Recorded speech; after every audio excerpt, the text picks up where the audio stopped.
Hey folks, how you doing? It's Rich, CSX layout.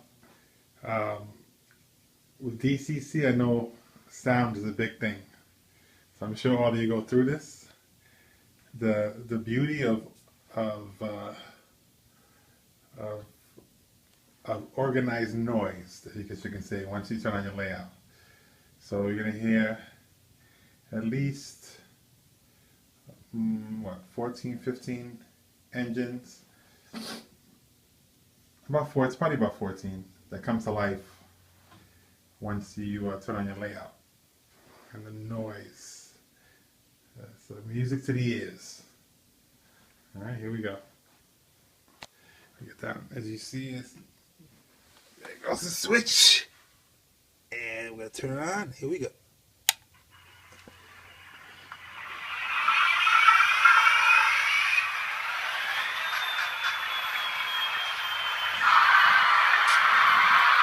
That one's on.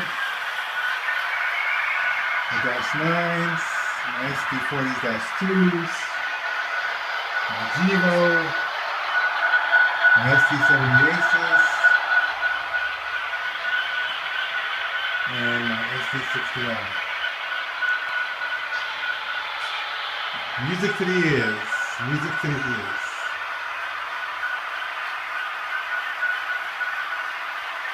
So we're back. Everybody's off. I counted the ones I had to turn off. I had to turn off, out of my 21 engines, 17 are sound equipped, and out of the 17, 10 of them go on.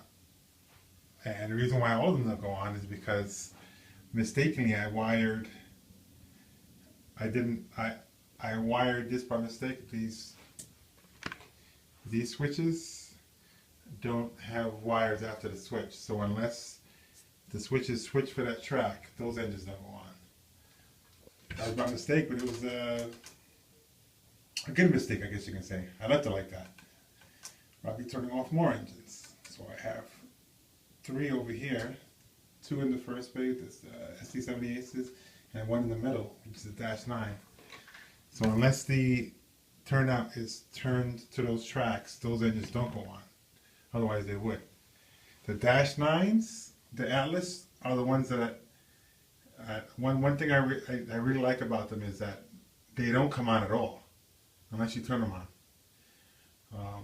You have to double press F6 to turn on the engines. So even when you turn on your layout, they stay off. So my Atlas -840CWs and my -840B stays off unless I turn it on, which I wish all the engines were like that. I really like that about the Atlases.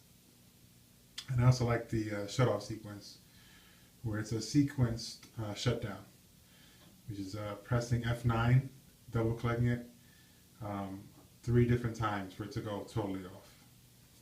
So there you go. The beauty of sound-equipped engines and the organized noise, which is music to the ears, of a model railroader. Thanks for watching. See you on the rebound.